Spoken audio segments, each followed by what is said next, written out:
Hello student, education 24 में आपका स्वागत है। आज की इस वीडियो में मैं आपको बीए परीक्षा में होने वाली 5 ऐसी गलतियों के बारे में बताऊंगा जिन गलतियों को करने से बीए एग्जाम में बहुत सारे बच्चे फेल हो जाते हैं और बहुत सारे बच्चों के बहुत ही ज़्यादा नंबर कटते हैं। तो अगर आप उन 5 गलतियों के बारे में जानना चाहते हैं तो इस वीडियो को ध्यान से देखिएगा। इस वीडियो के अंदर मैं आपको 5 गलतियों के बारे में डिटेल में बताऊँगा। सो आइए देर न करते हुए वीडियो को शुरू करते हैं और उन 5 गलतियों के बारे में जानते हैं। तो एग्ज़ाम में वैसे तो बहुत सारी गलतियाँ होती रहती है, लेकिन उनमें से मुख्यतः 5 गलतियों में से पहली गलती की बात की जाए तो एग्जाम में बहुत सारे बच्चे क्या करते हैं कि जब वो किसी प्रश्न का प्रश्न संख्या लिखते हैं या फिर प्रश्नोत्तर संख्या लिखते हैं तो वहाँ पे ये गलती कर जाते हैं कि बीच में तीर का निशान बना देते हैं। जैसे यहाँ पे आप देख सकते हैं कि प्रश्नोत्तर संख्या 1 लिखा गया है और बीच में इस तरीके से तीर का निशान बनाया गया है। उसी तरीके से नीचे देखेंगे तो यहाँ पे प्रश्नोत्तर संख्या 2 लिखा गया है और बीच में देखेंगे तो यहाँ पे तीर का निशान बनाया गया है। उसी तरीके से नीचे देखेंगे तो यहाँ पे प्रश्नोत्तर संख्या 3 लिखा गया है और बीच में यहाँ पे तीर का निशान बनाया गया है और इसको कोष्टक के अंदर जो है कि इसको बंद कर दिया गया है। उसी तरीके से नीचे देखेंगे तो यहाँ पे प्रश्न संख्या 4 लिखा गया है और यहाँ पे उत्तर संख्या भी लिखा गया है। तो प्रश्न संख्या देखेंगे तो यहाँ पे बीच में तीर का निशान बनाया गया है और उत्तर संख्या के आगे देखेंगे तो यहाँ पर भी तीर का निशान बनाया गया है। उसी तरीके से नीचे देखेंगे तो यहाँ पे प्रश्न संख्या 5 लिखा गया है और यहाँ पे बीच में तीर का निशान बनाया गया है। फिर यहाँ पे उत्तर लिखा गया है और उत्तर के सामने भी तीर का निशान बनाया गया है। उसी तरीके से नीचे देखेंगे तो यहाँ पे हेडिंग लिखा गया है और हेडिंग के बीच में देखेंगे तो नीचे सबसे पहले 2 अंडरलाइन दिया गया है और उसके बाद यहाँ पे क्या किया गया है, यहाँ पे बीच बीच में स्टार बनाया गया है। तो एग्जाम में बहुत सारे बच्चे क्या करते हैं कि जब प्रश्न संख्या लिखते हैं या फिर प्रश्नोत्तर संख्या लिखते हैं तो पहली गलती ये करते हैं कि बीच में तीर का निशान बना देते हैं। उसके बाद से दूसरी गलती ये कर बैठते हैं कि बीच बीच में जो आप उनका हेडिंग होता है, हेडिंग के नीचे क्या करते हैं, इस तरीके से हेडिंग को आकर्षण बनाने के लिए, यानी कि हेडिंग को जो है कि एग्जामिनर को आकर्षित करने के लिए अपनी तरफ, हेडिंग को हाईलाइट करने के लिए बीच में इस तरीके से जो है कि स्टार बना देते हैं। तो एग्जाम में अगर आप इस तरीके से हेडिंग के नीचे स्टार बनाते हैं या फिर प्रश्नोत्तर संख्या लिखते समय अगर आप तीर का निशान बनाते हैं तो ये दोनों गलत होता है और इन गलतियों को करने की वजह से आपके बहुत ही ज़्यादा नंबर कटते हैं। क्योंकि यहाँ पे आपको खुद सोचना चाहिए कि यहाँ पे आपका कोई आर्ट का या फिर कोई डिजाइनिंग का पेपर नहीं है जिसके अंदर आप कोई डिज़ाइन बनाएंगे, स्टार बनाएंगे, तीर बनाएंगे। यहाँ पे आपको बिल्कुल भी ये गलती नहीं करना है, क्योंकि ये जो गलती है ना बहुत बड़ी गलती होती है और इस गलती की वजह से बहुत ही ज़्यादा नंबर आपके काटे जाते हैं। तो एग्जाम में आपको पहली गलती नहीं करना है। अब आगे बढ़ते हैं गलती नंबर 2 की तरफ। यहाँ पे दूसरी गलती की बात की जाए तो एग्जाम में बहुत सारे बच्चे क्या करते हैं कि जब किसी प्रश्न का उत्तर लिखते हैं तो प्रश्न का उत्तर लिखते समय अगर उनसे कोई शब्द गलत हो जाता है तो शब्द के गलत होने पे इस तरीके से काट पीट करते हैं। जैसे यहाँ पे आप देख सकते हैं कि जो भी शब्द गलत हुआ है, शब्द के गलत होने पे शब्दों को इस तरीके से काट पीट किया गया है। तो एग्जाम में अगर आपसे कोई शब्द गलत हो जाता है और शब्द के गलत होने पे अगर आप इस तरीके से काट पीट करते हैं तो क्या होता है कि जो आपकी गलती होती है पूरी कॉपी के अंदर हाईलाइट हो जाती है, यानी कि साफ साफ दिखने लगती है कि यहाँ पे काट पीट किया गया है, यहाँ पे जो है कि गलती हुआ है। और जब ये गलती एग्जामिनर के सामने जाती है, यानी कि जो आपकी कॉपी होती है चेक होने के लिए जब एग्जामिनर के सामने जाती है और एग्जामिनर जब आपकी कॉपी देखता है और उसके अंदर जब आपकी गलतियाँ पाता है तो इन गलतियों की वजह से जो है कि एग्जामिनर आपका नंबर काटता है।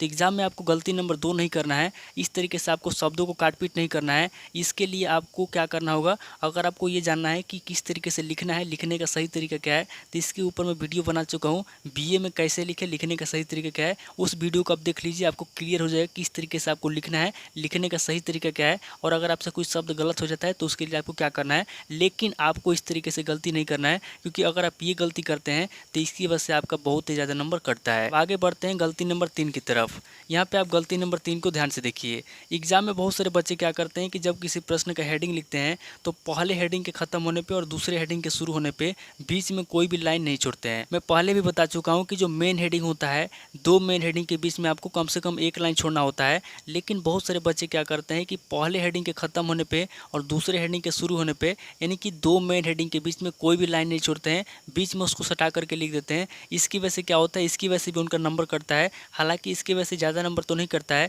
लेकिन हाँ इसकी वजह से कुछ ना कुछ नंबर कटता है। तो एग्जाम में आपको गलती नंबर 3 भी नहीं करना है। इस तरीके से आपको पहले हेडिंग के खत्म होने पे और दूसरे हेडिंग के शुरू होने पे, यानी कि 2 हेडिंग के बीच में आपको कम से कम 1 लाइन जरूर छोड़ना है, क्योंकि अगर आप 1 लाइन छोड़ेंगे तो आपका नंबर नहीं कटेगा। अब आगे बढ़ते हैं गलती नंबर 4 की तरफ। एग्जाम में बहुत सारे बच्चे क्या करते हैं कि जल्दीबाजी में लिखने के लिए या फिर काफ़ी ज़्यादा भरने के लिए या फिर ज़्यादा पेज लिखने के लिए क्या करते हैं कि शब्दों को दूर दूर लिखते हैं। जैसे यहाँ पे आप देख सकते हैं कि जो भी शब्द लिखा गया है, एक शब्द से दूसरे शब्द के बीच की दूरी अगर देखेंगे तो यहाँ पे शब्दों को जो है कि बहुत ही दूर दूर लिखा गया है। तो एग्जाम में बहुत सारे बच्चे क्या करते हैं कि कॉपी भरने के लिए या फिर ज़्यादा लिखने के लिए शब्दों को दूर दूर लिखना शुरू कर देते हैं। तो एग्जाम में अगर आप इस तरीके से शब्दों को दूर दूर लिखते हैं तो दूर दूर लिखने की वजह से भी आपका नंबर कटता है, क्योंकि जो एग्जामिनर होते हैं, एग्जामिनर पागल नहीं होते, उनको पता होता है कि कापी भरने के लिए लिखा गया है दूर दूर शब्दों को। तो एग्जाम में आपको दूर दूर नहीं लिखना है, एक शब्द से दूसरे शब्द के बीच की जो दूरी होनी चाहिए ज़्यादा नहीं होनी चाहिए, सीमित होना चाहिए। यानी कि शब्द न तो ज़्यादा पास पास होना चाहिए और नहीं शब्द ज़्यादा दूर दूर होना चाहिए। शब्दों के बीच में जो है कि एक संतुलन बना होना चाहिए, यानी कि शब्द आपके न तो पास होने चाहिए नहीं आपके दूर होने चाहिए। आपको कॉपी भरने के चक्कर में नहीं पढ़ना है, नहीं आपको जल्दीबाजी में लिखने के चक्कर में पढ़ना है। तो गलती नंबर 4 आपको नहीं करना है, दो शब्दों के बीच में आपको संतुलन बना करके लिखना है, यानी कि शब्दों को सटा सटा कर नहीं लिखना है और नहीं शब्दों को दूर दूर लिखना है और नहीं आपको गैप छोड़ना है। अब आगे बढ़ते हैं गलती नंबर 5 की तरफ। तो एग्जाम में बहुत सारे बच्चे क्या करते हैं कि जल्दीबाजी में फास्ट लिखने के चक्कर में शब्दों को जो है कि तिरछा करके लिखते हैं और शब्दों को लाइन के नीचे लिखते हैं। जैसे यहाँ पे आप देख सकते हैं कि जो भी शब्द लिखा गया है शब्दों को लाइन के नीचे लिखा गया है। तो एग्जाम में बहुत सारे बच्चे क्या करते हैं कि जब उनका राइटिंग ख़राब होने लगता है या फिर जब उनका स्पीड कम हो जाता है तो स्पीड को बढ़ाने के लिए क्या करते हैं कि शब्दों को लाइन के नीचे लिखना शुरू कर देते हैं। तो शब्दों को लाइन के नीचे अगर आप लिखते हैं तो इसकी वजह से भी आपका नंबर कटता है, क्योंकि इसकी वजह से क्या होता है कि जो आपका नियम होता है नियम भंग हो जाता है। यानी कि नियम ये नहीं है कि आप शब्दों को बीच में लिखिए, क्योंकि आपको जो लाइनिंग दी जाती है, लाइनिंग आपको इसीलिए दिया जाता है कि आप जो है शब्दों को लाइन पे लिखें और इसकी वजह से आपका राइटिंग अच्छा हो। लेकिन अगर आप राइटिंग को ध्यान में न रख करके अगर आप केवल कॉपी भरने के ऊपर ध्यान देंगे और इस तरीके से शब्दों को नीचे लिखेंगे, लाइन पर नहीं लिखेंगे, तो उस कंडीशन में एग्जामिनर आपका नंबर काटेगा। ये बात क्लियर है। तो एग्जाम में आपको 5वीं गलती नहीं करना है, इस तरीके से आपको तिरछा नहीं लिखना है, आपको शब्दों को सीधा लिखना है। और अगर आप तिरछा भी लिख रहे हैं तो शब्दों को लाइन पे लिखना है। अगर आप तिरछा भी लिख रहे हैं तो शब्दों को लाइन पे लिखना है। अगर आप शब्दों को लाइन पे लिखते हैं तो आपका नंबर नहीं कटेगा, लेकिन अगर आप शब्दों को लाइन पे नहीं लिखते हैं, इस तरीके से तिरछा करके लिखते हैं, तो उस कंडीशन में आपका नंबर कटेगा। तो ये 5 गलती होगी जो कि एग्जाम में बहुत सारे बच्चे करते हैं और इन 5 गलतियों को करने की वजह से उनका बहुत ही ज़्यादा नंबर कटता है और कई बार तो बहुत सारे बच्चे फेल भी हो जाते हैं। तो एग्जाम में आपको ये 5 गलतियों को नहीं करना है। अगर आपको ये जानना है कि बीए एग्जाम में लिखने का सही तरीका क्या है तो इसके ऊपर मैं वीडियो बना चुका हूँ, उसको देखिए, आपको समझ में आ जाएगा किस तरीके से आपको लिखना है, किस तरीके से आपको क्या करना है। फिलहाल आज इस वीडियो को मैं पे स्किप करता हूँ और मिलता हूँ आपसे नेक्स्ट वीडियो में। अगर आपको वीडियो अच्छा लगा तो वीडियो को लाइक कीजिए, शेयर कीजिए और कमेंट करके बताइए कि आपको नेक्स्ट वीडियो किस टॉपिक ऊपर चाहिए। थैंक यू दोस्तों।